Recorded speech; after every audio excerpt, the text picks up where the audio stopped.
Hello friends, welcome to Nandhu Stuff. Cheese bread omelette எப்படி செய்யறதுன்ற recipe share பண்ண போறேன். அதோட ஒரு ஸ்டோரேஜ் டிப் உங்ககிட்ட ஷேர் பண்ண போறேன். ஸோ வீடியோவை ஸ்கிப் பண்ணாமல் லாஸ்ட் வரைக்கும் பாருங்கள் ஃப்ரெண்ட்ஸ். இந்த டிப் கண்டிப்பாக உங்களுக்கு ரொம்ப யூஸ்ஃபுல்லாக இருக்கும். தேவையான பொருள் என்னென்னு பார்த்துடலாம். கேரட், சீஸ் ரெண்டும் துருவி எடுத்திருக்கேன். வெங்காயமும் தக்காளியும் பொடிசாக நறுக்கி எடுத்திருக்கேன். பச்சை மிளகாய் வந்துட்டு ரவுண்டாக ஸ்லைஸ் பண்ணி எடுத்திருக்கேன். ஓகே, இப்போ இது இல்லாமல் வேறு என்ன பொருள் அப்படின்னு பார்த்தா 4 பிரெட் ஸ்லைஸ் எடுத்திருக்கேன். ஒரு பிரெட் ஆம்லெட்டுக்கு 2 ஸ்லைஸ் தேவைப்படும். ஒரு மைனீஸ் எடுத்திருக்கேன் கொஞ்சம். அப்புறம் ஒரு 1/4 கிளாஸ் பால் எடுத்திருக்கேன். பால் அவ்வளோ தேவைப்படாது, கொஞ்சம் தான் ஆட் பண்ணுவேன். ஒரு எக்கு, அப்புறம் பெப்பர் எடுத்திருக்கேன்.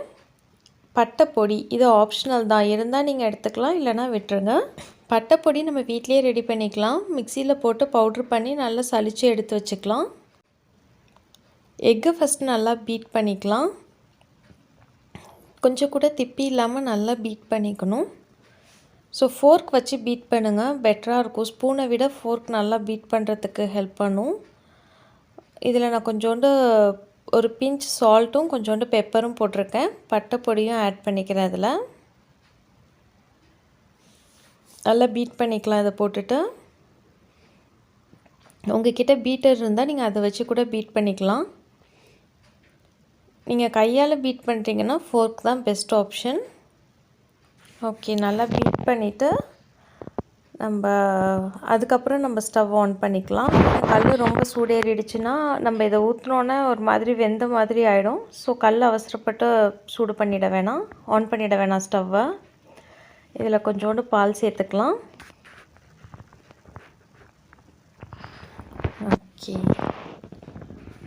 நல்லா இது போல் மேலே நுரைச்சி வரணும், அந்தளவுக்கு பீட் பண்ணிக்கணும். நீங்கள் எடுத்து இப்படி மேலேருந்து கீழே ஊற்றுறப்ப ஈஸி ஃப்ளோவாக இருக்கணும், திப்பி திப்பியாக விழக்கூடாது. ஓகே, ஸ்டவ் ஆன் பண்ணியாச்சு.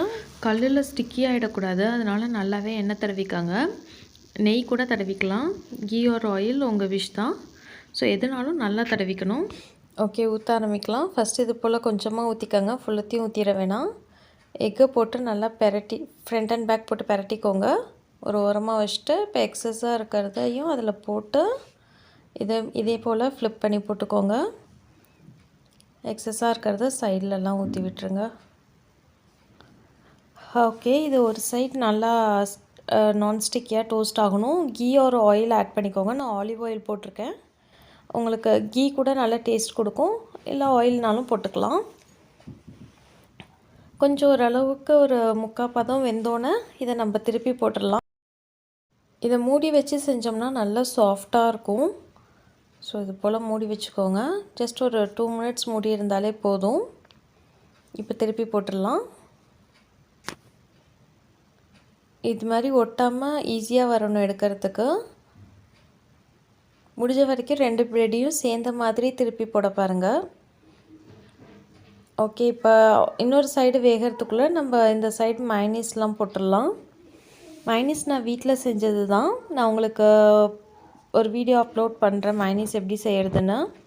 எக் போட்டும் செய்யலாம், எக் இல்லாமலும் செய்யலாம். எப்படின்னு நான் உங்களுக்கு ஷேர் பண்ணுறேன்.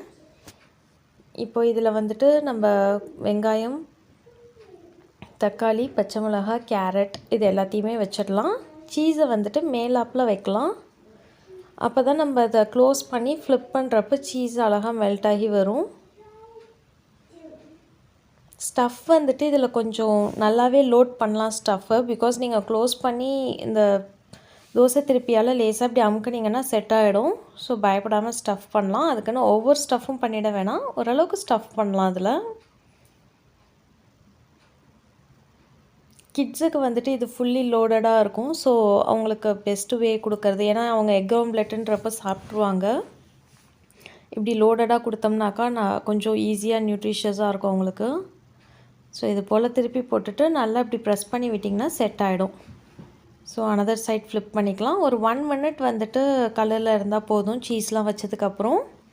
Okay, bread omelette ready. எப்படி சீஸியாக இருக்குது பாருங்கள். ஸோ இது போல் கிட்ஸுக்கு இப்படி கொடுக்கறது ரொம்பவே ஹெல்தி, அவங்களும் இஷ்டப்பட்டு சாப்பிடுவாங்க.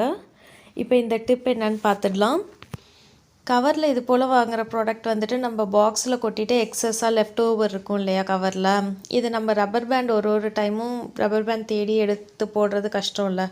ஸோ அதுக்கு இது ஈஸியான டிப். இது போல் ஃபோல்ட் பண்ணிக்கோங்க. ஓகே, இந்த மாதிரி ஆப்போசிட்டில் வந்துட்டு ரோல் பண்ணுங்கள். ரோல் பண்ணிட்டு லாஸ்ட்டாக இருக்க அந்த கொஞ்சோண்டு ஒரு கேப் இருக்கு இல்லையா, அந்த கேப்பை மட்டும் அப்படியே ஆப்போசிட்டில் எடுத்து விட்டுருங்க கவரை. ஸோ அது நல்லா லாக் ஆன மாதிரி டைட்டாகவே இருக்கும். இப்படி போட்டு வச்சிட்டோன்னாக்கா இது அப்படியே இருக்கும், ஓப்பனே ஆகாது. நீங்கள் சாய்ச்சிங்கன்னா கூட கொட்டாது. இப்படி ட்ரை பண்ணி பாருங்கள் ஃப்ரெண்ட்ஸ். இந்த வீடியோ பிடிச்சிருந்தா லைக் பண்ணுங்கள், கமெண்ட் பண்ணுங்கள், ஷேர் பண்ணுங்கள், மறக்காமல் சப்ஸ்கிரைப் பண்ணுங்கள். ஸோ இது போல் ஒரு யூஸ்ஃபுல் டிப்போடு நான் இன்னொரு வீடியோவில் உங்களை மீட் பண்ணுறேன். Bye, take care.